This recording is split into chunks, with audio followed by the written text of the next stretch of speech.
Bem-vindos a mais uma porção da Bíblia. Dia 39. Hebreus capítulo 4, versículos 14 ao 16. Portanto, fiquemos firmes na fé que anunciamos, pois temos um grande sacerdote poderoso, Jesus, o Filho de Deus, o qual entrou na própria presença de Deus. O nosso grande sacerdote não é como aqueles que não são capazes de compreender as nossas fraquezas. Pelo contrário, temos um grande sacerdote que foi tentado do mesmo modo que nós, mas não pecou. Por isso tenhamos confiança e cheguemos perto do trono divino, onde está a graça de Deus. Ali receberemos misericórdia e encontraremos graça sempre que precisarmos de ajuda. Hebreus capítulo 5. Cada grande sacerdote é escolhido entre os homens e nomeado para servir a Deus em favor do povo, apresentando a Deus ofertas e sacrifícios pelos pecados. Como ele próprio tem as suas fraquezas, pode ter paciência com os ignorantes e com os que cometem erros. E porque ele mesmo é fraco, precisa oferecer sacrifícios, não somente pelos pecados do povo, mas também pelos seus próprios pecados. Ninguém escolhe para si mesmo a honra de ser grande sacerdote. É somente pela vontade de Deus que um homem é chamado para ser grande sacerdote, como aconteceu com Arão. Assim também Cristo não tomou para si mesmo a honra de ser grande sacerdote. Foi Deus quem lhe deu essa honra, pois lhe disse: "Você é meu filho, hoje eu me tornei o seu pai." Em outro lugar das Escrituras Sagradas, ele também disse: "Você será sacerdote para sempre, na ordem do sacerdócio de Melquisedeque." Durante a sua vida aqui na terra, Cristo, em voz alta e com lágrimas, fez orações e súplicas a Deus, que o podia salvar da morte. E as suas orações foram atendidas porque ele era dedicado a Deus. Embora fosse o Filho de Deus, ele aprendeu por meio dos seus sofrimentos a ser obediente. E depois de ser aperfeiçoado, ele se tornou a fonte da salvação eterna para todos os que lhe obedecem. E Deus o nomeou grande sacerdote na ordem do sacerdócio de Melquisedeque. Temos muito o que dizer a respeito desse assunto, mas porque vocês custam a entender as coisas, é difícil explicá-las. Depois de tanto tempo, vocês já deviam ser mestres, mas ainda precisam de alguém que lhes ensine as primeiras lições dos ensinamentos de Deus. Em vez de alimento sólido, vocês ainda precisam de leite. E quem precisa de leite ainda é criança e não tem nenhuma experiência para saber o que está certo ou errado. Porém, a comida dos adultos é sólida, pois eles, pela prática, sabem a diferença entre o que é bom e o que é mau. Hebreus capítulo 6, versículos 1 ao 12. Assim, vamos em frente a fim de chegarmos ao ensinamento de adultos, deixando para trás as primeiras lições da mensagem de Cristo. Nós não vamos colocar de novo as bases desta mensagem, isto é, a necessidade de abandonar uma vida inútil e de crer em Deus. O ensinamento a respeito dos batismos e da cerimônia de pôr as mãos sobre os cristãos e a ressurreição dos mortos e o julgamento eterno. Vamos em frente e, se Deus quiser, é isso que faremos. Como é que as pessoas que abandonaram a fé podem se arrepender de novo? Elas já estão na luz de Deus, já haviam experimentado o dom do céu e recebido a sua parte do Espírito Santo. Já haviam conhecido por experiência que a palavra de Deus é boa e tinham experimentado os poderes do mundo que há de vir, mas depois abandonaram a fé. É impossível levar essas pessoas a se arrependerem de novo, pois estão crucificando outra vez o Filho de Deus e zombando publicamente dele. Deus abençoa a terra que recebe a chuva, a qual muitas vezes cai sobre ela e produz plantas úteis para aqueles que trabalham nela. Mas a terra que produz mato e espinhos não serve para nada. Ela corre o perigo de ser amaldiçoada por Deus e acaba sendo queimada. Porém, ainda que falemos dessa maneira, meus queridos irmãos, estamos certos de que vocês têm as melhores bênçãos que vêm da salvação. Deus não é injusto, Ele não esquece o trabalho que vocês fizeram, nem o amor que lhe mostraram na ajuda que deram e ainda estão dando aos seus irmãos na fé.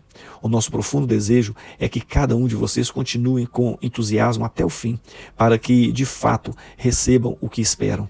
Não queremos que se tornem preguiçosos, mas que sejam como os que creem e têm paciência, para que assim recebam o que Deus prometeu. Gênesis capítulo 49.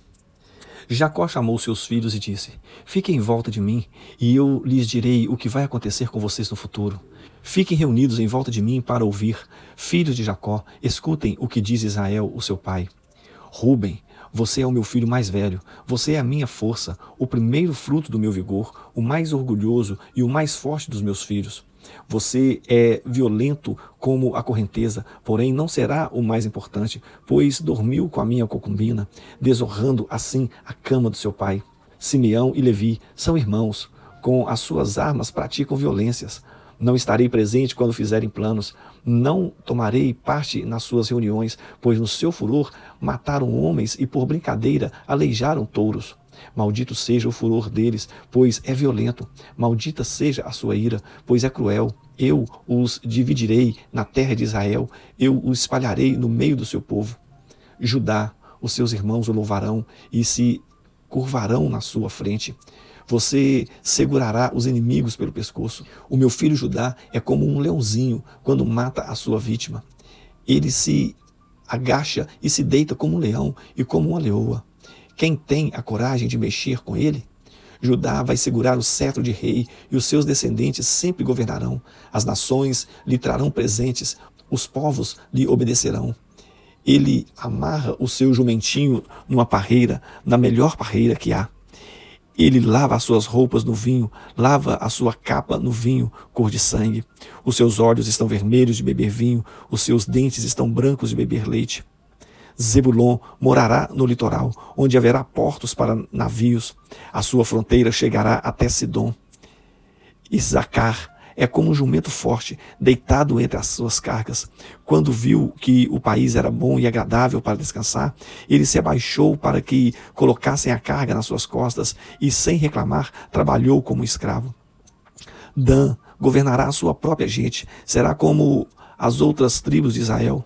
Dan será como uma cobra na beira da estrada, como uma serpente venenosa no caminho, que morde a pata do cavalo, fazendo cair para trás o seu cavaleiro. Ó Senhor, meu Deus, espero que me salves.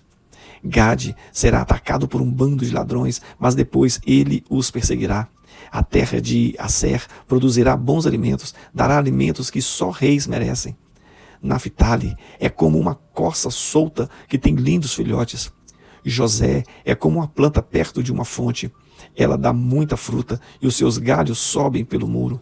Os inimigos o atacam com violência e o perseguem com os seus arcos e flechas. Porém, o seu arco ficou firme e os seus braços continuaram fortes pela força do poderoso de Jacó, pelo nome do pastor, a rocha de Israel. O Deus do seu pai ajudará a José. O Todo-Poderoso lhe dará bênçãos, bênçãos do alto céu, bênçãos de águas que ficam debaixo da terra, bênçãos de muitos animais e muitos filhos, bênçãos de cereais e de flores, bênçãos de montanhas antigas, coisas deliciosas dos montes eternos. Que todas essas bênçãos estejam sobre a cabeça de José, sobre a testa daquele que foi escolhido entre os seus irmãos. Benjamim é como um lobo feroz, de manhã devorará a vítima e de tarde repartirá as sobras. São essas as 12 tribos de Israel e foram essas as palavras que o pai disse aos seus filhos quando os abençoou. A cada um deu uma bênção especial. Então Jacó deu aos filhos a seguinte ordem: eu estou para morrer e me reunir com o meu povo no mundo dos mortos. Sepultem-me onde estão enterrados os meus antepassados, na caverna que fica nas terras de Efron, o Eteu, em Macpela, a leste de Manre, no país de Canaã.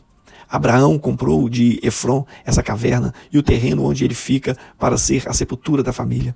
Ali estão sepultados Abraão e Sara, a sua mulher, Isaque e a sua mulher Rebeca, e ali eu sepultei Leia. O terreno e a caverna foram comprados dos heteus. Quando acabou de dar essa ordem aos filhos, Jacó deitou-se de novo na cama e morreu, indo reunir-se assim com o seu povo no mundo dos mortos. Gênesis capítulo 50. José se atirou sobre o pai, chorando e beijando o seu rosto. Ele deu ordem aos médicos que estavam ao seu serviço para embalsamarem o corpo do seu pai, e assim eles fizeram. Gastaram 40 dias para fazer isto, o tempo normal para embalsamar um corpo. E os egípcios ficaram de luto 70 dias. Quando passou o tempo do luto, José falou com os altos funcionários do palácio do rei do Egito. Ele disse: façam o favor de levar ao rei a seguinte mensagem: quando meu pai estava para morrer, ele me fez jurar que eu o enterraria na sepultura que ele mesmo preparou no país de Canaã. Por favor, deixe-me ir sepultar o meu pai, que depois eu voltarei. O rei respondeu: vá e sepulte o seu pai, como ele fez você jurar que faria. E assim José foi sepultar o seu pai. Com ele foram as autoridades ligadas ao rei, os altos funcionários do palácio e todos os líderes do Egito. Foram também as famílias de José, dos seus irmãos e de Jacó. Deixaram na terra de Gozém somente as crianças pequenas, as ovelhas, as cabras e o gado. Também foram homens a cavalo e em carretas, de modo que o grupo era muito grande. Quando chegaram a Atade, que fica a leste do rio Jordão, fizeram uma cerimônia de enterro num terreiro onde o trigo é malhado. Ali choraram muito alto durante 7 dias. Quando os moradores de Canaã viram tanta gente chorando, disseram: como é impressionante o choro desses egípcios. Por isso puseram naquele lugar o nome de Abel-Misraim. Assim, os filhos de Jacó fizeram com o seu pai tudo o que ele havia ordenado. Eles levaram o seu corpo até Canaã e o sepultaram na caverna de Macpela, a leste de Mamre, no terreno que Abraão havia comprado de Efron, o heteu, para ser a sepultura da família. Depois do sepultamento, José voltou para o Egito com os irmãos e com todos os que haviam acompanhado. Depois da morte do pai, os irmãos de José disseram: talvez José tenha ódio de nós e vá se vingar de todo o mal que lhe fizemos. Então mandaram dizer a José: antes que seu pai morresse, ele mandou que pedisse a você o seguinte: por favor, perdoe a maldade e o pecado dos seus irmãos que o maltrataram. Portanto, pedimos que perdoe a nossa maldade, pois somos servos do Deus do seu pai. Quando recebeu essa mensagem, José chorou. Depois, os próprios irmãos vieram, se curvaram diante dele e disseram: aqui estamos, somos seus criados. Mas José respondeu: não tenham medo, eu não posso me colocar no lugar de Deus. É verdade que vocês planejaram aquela maldade contra mim, mas Deus mudou o mal em bem para fazer o que hoje estamos vendo, isto é, salvar a vida de muita gente. Não tenham medo, eu cuidarei de vocês e dos seus filhos. Assim, ele os acalmou com palavras carinhosas que tocaram o coração deles. José ficou morando no Egito, ele e a família do seu pai. José viveu 110 anos e chegou a ver os netos de Efraim. Ele também pegou no colo, com os membros da família, os filhos do seu neto, Maquir, que era filho de Manassés. Certo dia, José disse aos irmãos: eu vou morrer logo, mas estou certo de que Deus virá ajudá-los e os levará deste país para a terra que ele jurou dar a Abraão, a Isaque e a Jacó. Então José pediu à sua gente que fizesse um juramento. Ele disse: estou certo de que Deus virá ajudar vocês. Quando isso acontecer, levem o meu corpo com vocês. José morreu com 110 anos. O seu corpo foi embalsamado e posto num caixão no Egito. Salmos 39. Eu disse: vou ter cuidado com a minha maneira de viver e não vou deixar que a minha língua me faça pecar. Enquanto os maus estiverem em volta de mim, não falarei nada. Fiquei calado, não disse uma palavra, nem mesmo a respeito de coisas boas. Mas o meu sofrimento piorou ainda mais, e o meu coração ficou muito aflito. Quanto mais eu pensava, mais agoniado ficava. Então comecei a perguntar: ó Senhor Deus, quanto tempo ainda vou viver? Mostra-me como é passageira a minha vida.